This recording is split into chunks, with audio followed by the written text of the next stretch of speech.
Ladies and gentlemen, sometimes life brings you to a point where everything seems to be falling apart. You look around and it feels like there's nothing left to hold on to. You may sit there and think, this is it, this is the end. But let me tell you, this is not the end. See, people think life is like a straight road, you start here, you go there, and that's it. But life doesn't move like a highway. It twists, it climbs, it dips into darkness. What you think is the end is often just a sharp turn. If you stop there thinking it's all over, you miss the rest of the journey. There was once a seed buried in the soil, in the dark, cold and alone. It must have felt like death, but what happened? That seed broke and in its breaking, it sprouted into life. What felt like the end was the beginning of a tree. When you face loss, pain, failure, do not call it an end. You are not a page in someone's book, you are the whole story, and the story never ends. Unless you close the book yourself, I'm not saying it's easy. When the mind is tormented, when emotions storm inside you like a cyclone, you don't need someone to throw nice words at you. You don't need motivation, you need truth. And the truth is, you're still here, still here.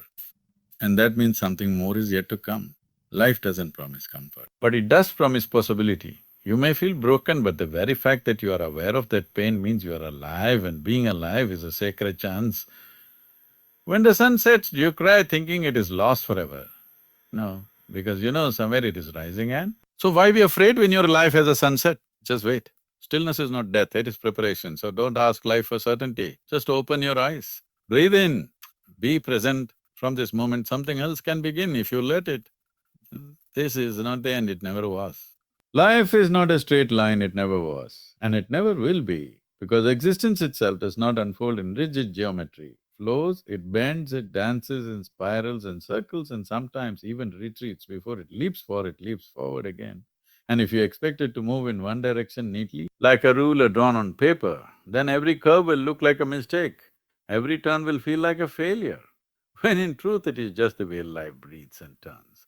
Like a river that carves through stone, not in haste, not in straightness, but in patient winding grace.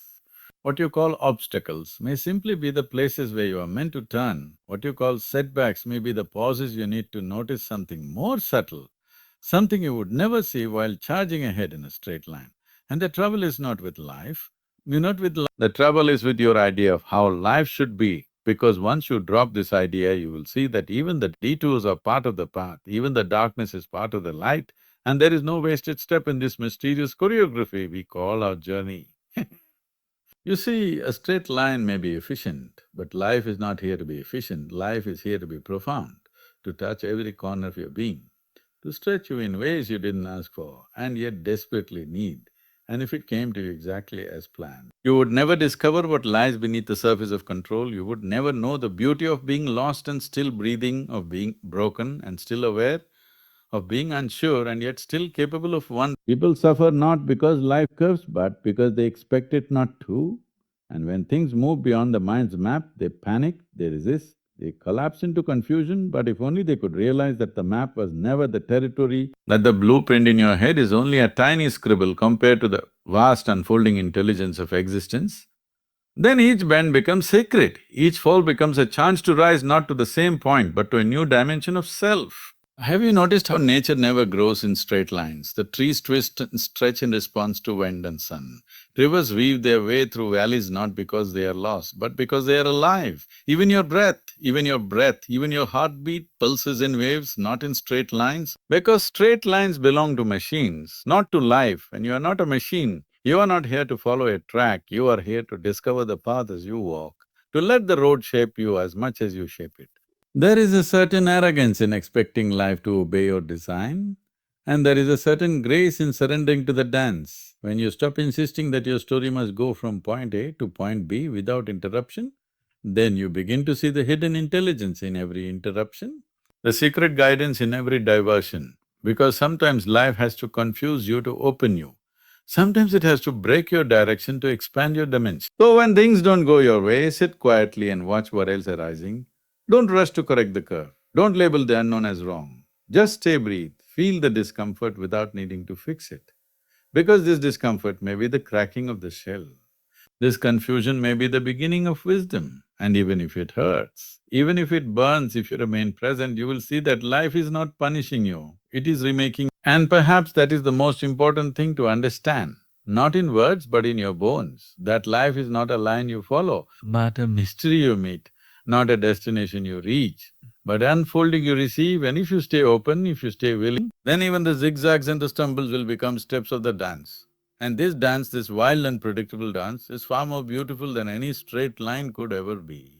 Pain is not the conclusion, though it feels that way when it arrives like a storm, like a weight that sinks into your chest and whispers, lies about endings and loss and hopelessness. But pain, if you really look at it without fear, without judgment, is not the final word but the beginning of a deeper sentence. A sentence written in the ink of transformation and the grammar of awakening, because pain does not close your story, it opens a door into a part of you that comfort never visits, a place that only reveals itself in silence, in stillness.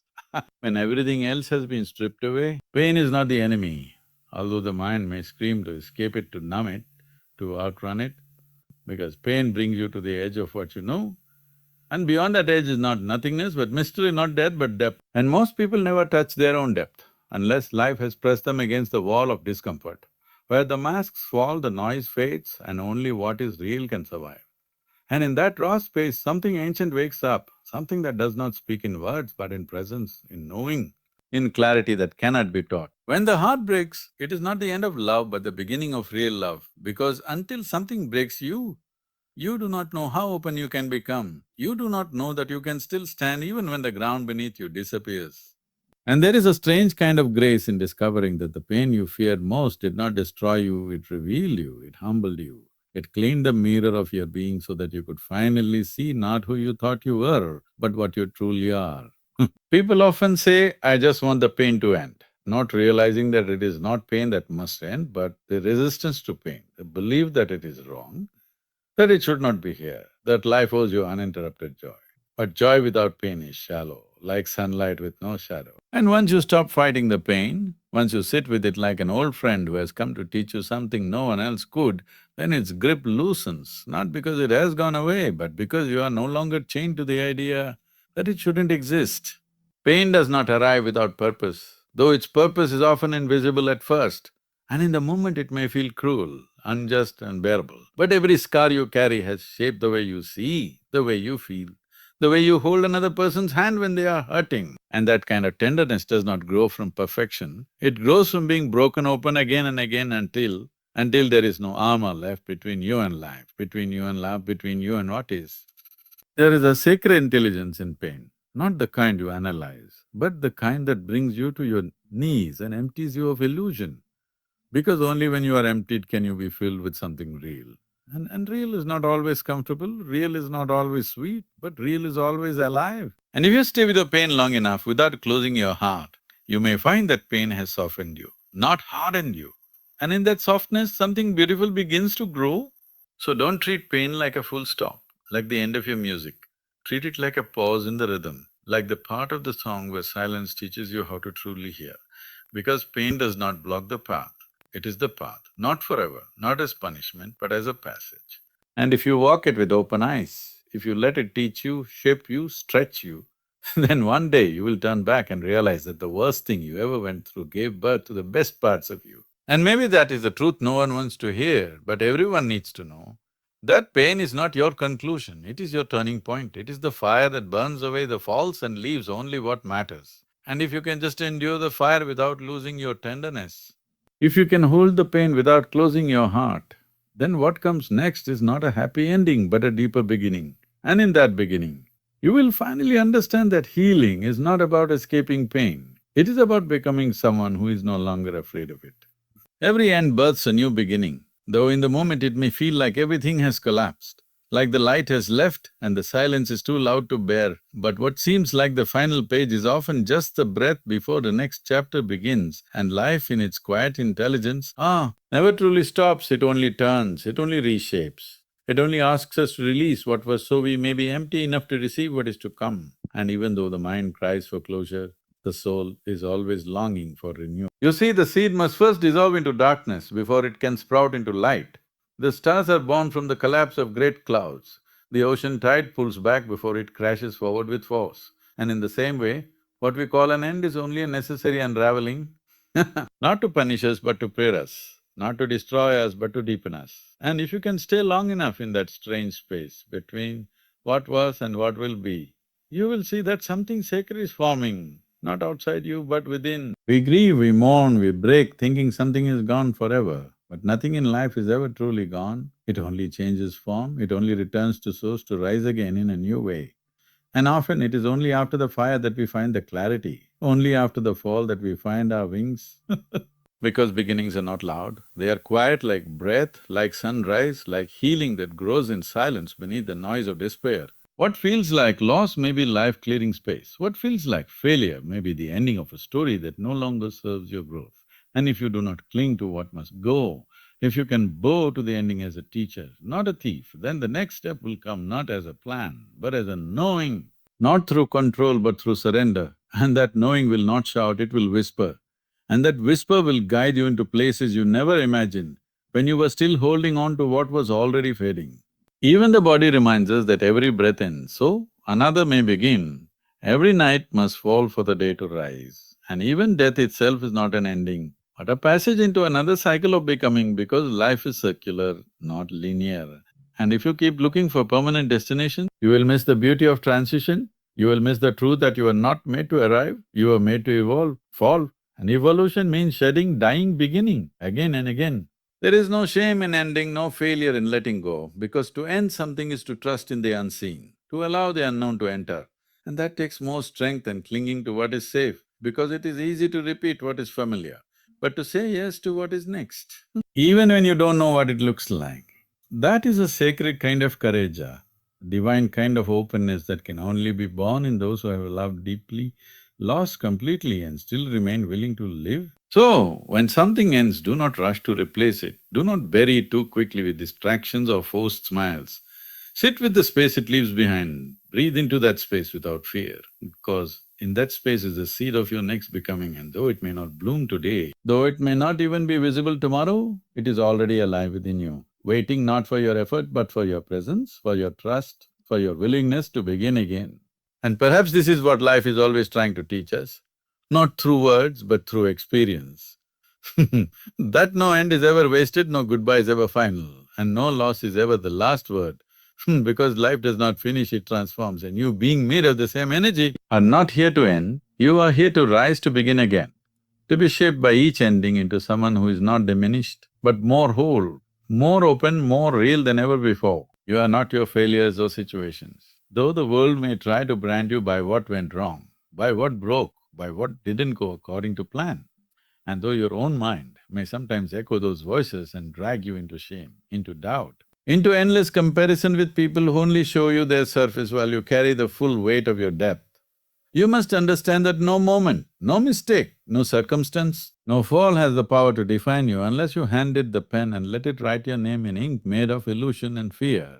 You have walked through storms no one else has seen, carried silent battles across your chest like invisible scars. And yet here you are, breathing, feeling, questioning, and even if your life feels like a mess right now, even if nothing makes sense and everything seems too heavy, you must know that your being is far greater than the roles you play, than the things you've lost, than the times you fell and didn't rise as quickly as others expected. Because who you are is not made of results, it is made of awareness, and awareness does not fracture just because life does.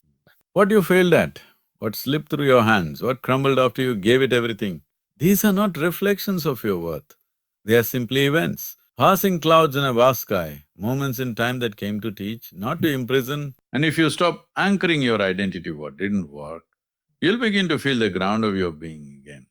A quiet strength that does not depend on success or validation or approval, because that strength is not earned, it is remembered. You are not your situation, no matter how long it's lasted, whether it's a season of loneliness, a stretch of poverty, a chapter of confusion. Because situations are like rivers, always moving, always changing shape, and though you may be sitting in the middle of cold waters now, shivering, aching, unsure of how to reach the shore, you are not the water, you are the one passing through it, and the one who passes through anything cannot be reduced to any one thing. You are not what happened to you, not the betrayal, not the loss, not the trauma. Though they may have marked you, though they may have changed the way you see, feel, trust, breathe, still, beneath all that pain is a presence untouched, and that presence is who you truly are. The part of you that watched it all unfold without being destroyed, the part that never gave up completely even when you wanted to, the part that still longs for meaning, for light, for peace, and longing itself is proof that your spirit remains alive. There will be people who look at you and only see your worst moment, your lowest point, your broken chapter. But that is not your burden to carry, because their limited view cannot touch your infinite nature, and even when your own thoughts rise up like shadows and accuse you of being not enough, not worthy, not lovable, remember that thoughts are not truth unless you believe them, and belief is a choice, a muscle, a doorway that you can learn to walk through differently with each breath. The deepest freedom does not come from changing your past or even from fixing your future. It comes from seeing clearly that no label, no narrative, no story, no opinion can capture the vastness of your… And the moment you stop confusing your temporary experiences with your eternal essence is the moment you stop shrinking, hiding, pretending and start walking in the quiet power of someone who knows they have nothing to prove and everything still to become. And maybe that is the most powerful thing you can remember, not in your mind but in your bones, that you are not your failures or situations, you are not your pain or past, you are not the worst thing you've done or the worst thing done to you. You are something far deeper, far quieter, far wiser. And when you learn to rest in that place, not escape, not deny, but rest, then life will no longer shake you the same way, because you will have found the place within that cannot be shaken. Awareness transforms endings into openings, not by changing the outer reality immediately, but by shifting the way you see it, the way you hold it, the way you breathe with it. Because when something ends, a relationship, a season, a dream, a piece of who you thought you were, the mind rushes to call it failure, loss, absence, but awareness simply watches without judging, without labeling, without collapsing. And in that watching, a quiet alchemy begins, where what once felt like a closing door slowly reveals itself as a hidden gate into deeper becoming. Most people fear endings because they mistake them for death, for loss of identity, for the end of their story. But awareness shows you that endings are not endings in the way the mind imagines them. They are pauses in the rhythm of life, necessary dissolutions that make space for something more honest, more whole, more true. And unless you are willing to stay awake in the discomfort of the ending, you may miss the invitation that comes wrapped in silence, in uncertainty, in the ache of letting go. You do not have to fix the ending, you do not have to rush it into something brighter. All you are called to do is witness it fully, feel it completely, and remain present while everything inside you wants to flee. Because it is in the staying that awareness begins to work its quiet transformation. Not through force, not through strategy, but through presence, and presence alone is powerful enough to turn even the darkest ending into fertile ground for new becoming. When you resist the end, when you cling to what no longer breathes, you suffer not because life is cruel, but because you are trying to make still what is meant to move. You are trying to hold what is meant to be released. And awareness gently shows you that nothing real can be lost. Only form can dissolve, only roles can fall away, and what remains beneath it all is the essence that is untouched, that is still here, waiting to guide you through the unfamiliar terrain of what comes next. Even heartbreak, even death, even failure, when met with awareness, loses its sharpness, not because the pain disappears, but because you are no longer shrinking away from it, no longer becoming the pain but watching it, breathing with it, and in that watchfulness, something soft begins to grow, clarity, strength, even grace. And slowly you realize that the ending was never a punishment, but a redirection, never a closing, but a closing, but a cracking open. Awareness does not promise comfort, but it offers clarity. And clarity is what allows you to see that every ending is part of a larger pattern, part of a rhythm that you do not always understand in the moment, but can begin to trust over time. Because when you stop demanding certainty and start choosing presence, the next step begins to appear, not as a grand revelation, but as a whisper, a knowing, a gentle pull from within that says, this is the way now. The more you live from awareness, the more you stop measuring life in terms of what stayed and what left, what worked and what fell apart, and you begin instead to ask deeper questions. What am I learning? What is life asking me to see? How am I being reshaped by this? And in those questions, the end no longer feels like collapse, but like a threshold, a sacred place where something greater than you is guiding you into the unknown with hands made of trust. And maybe that's the quiet miracle of it all. That awareness does not erase endings, it blesses them, it holds them in stillness and says, yes, this too is part of it. And in that yes, a new doorway forms not because you forced, but because you are willing to remain conscious when everything wanted to close. And that doorway will not always lead where you expected, but it will always lead deeper and deeper and deeper. Life has always wanted you